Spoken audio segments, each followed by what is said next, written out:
Volkswagen ID.7.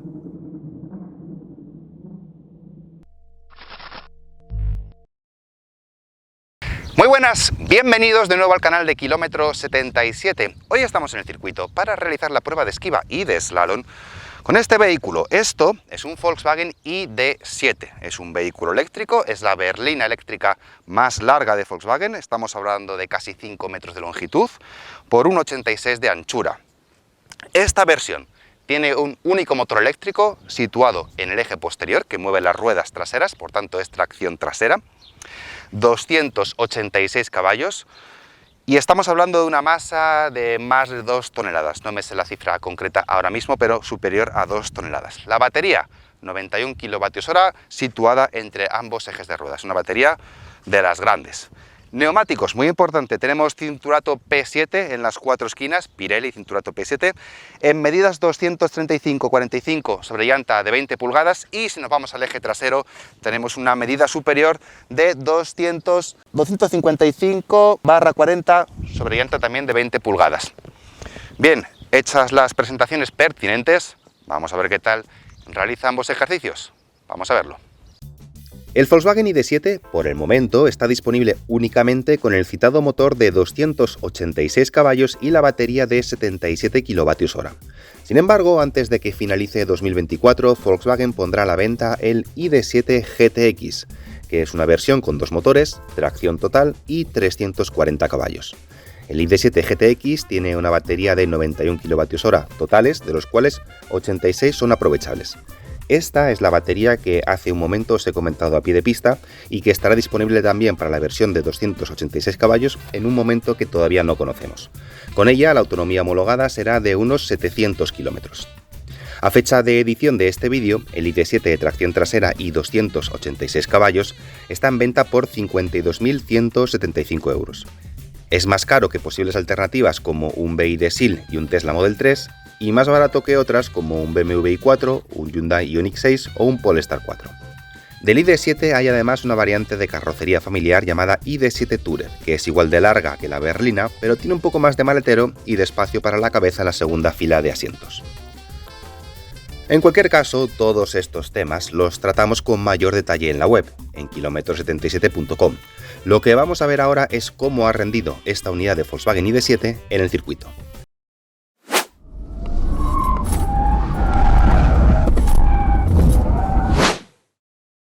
Slalom. El ID.7 sale rápido, sin perder absolutamente nada de tracción y fluye con poco balanceo entre los conos, pero no se nota particularmente ágil. Es un coche largo, sin embargo, tiene un radio de giro pequeño para su tamaño. Como sucede en la mayoría de los coches al hacer el cambio de sentido, hasta que las ruedas no están prácticamente rectas, el control de tracción no te deja acelerar a fondo. El tiempo final de 23,8 segundos es más que decente para un coche de estas características.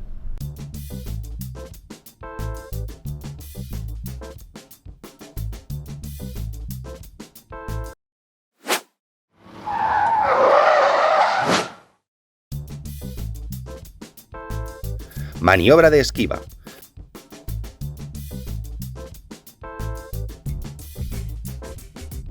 Vamos a ver qué sucede con la primera pasada en la esquiva. Ya sabéis, esta pasada es una pasada a ciegas sin conocer las reacciones del coche.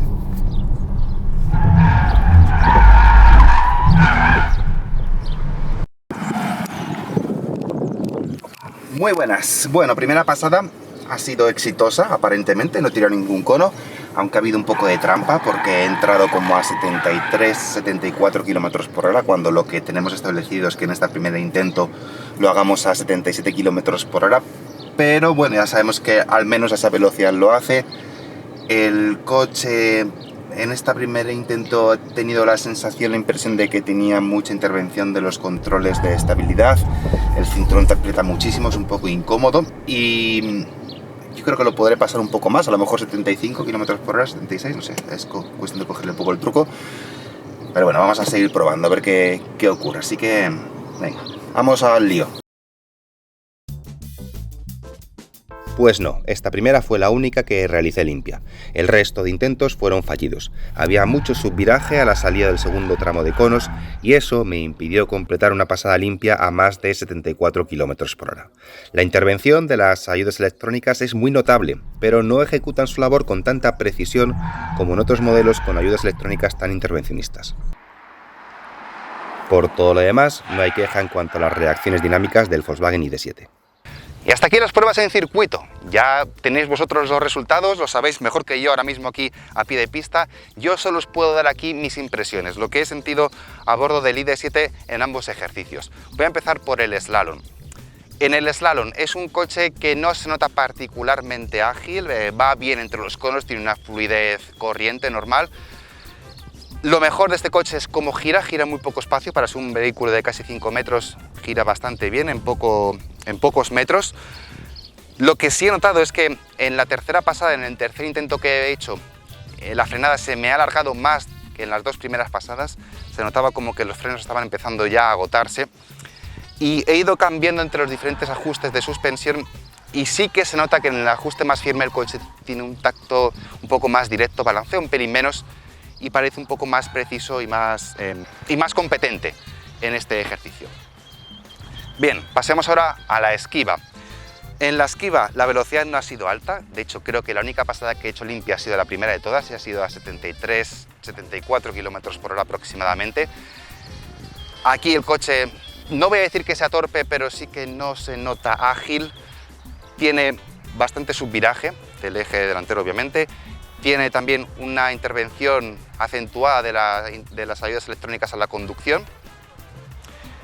Y no, es un coche que me deja un poco frío en el slalom. En la esquiva, perdón, he intentado hacerlo a más velocidad, pero por un motivo o por otro no terminaba de hacerlo entrar en los 3 carriles de cono sin tirar ninguno de ellos. Bueno, pues es aprobado porque no ha tenido reacciones inseguras, pero tampoco es una nota muy alta. Vamos a darle un bien. Y eso va a ser todo por ahí. Solo os deseo que paséis buena tarde o buen día y os recomiendo que echéis un vistazo a la web de Kilómetro 77 porque ahí tenéis pruebas de todos los coches, de este obviamente, y de todos los vehículos que se venden en España y que se han vendido en España desde el año 1999 hasta hoy. Así que tenéis textos para leer y para pasar unas buenas vacaciones ahora en verano. Sin más, muchas gracias por estar ahí, nos vemos en el siguiente vídeo. Hasta luego.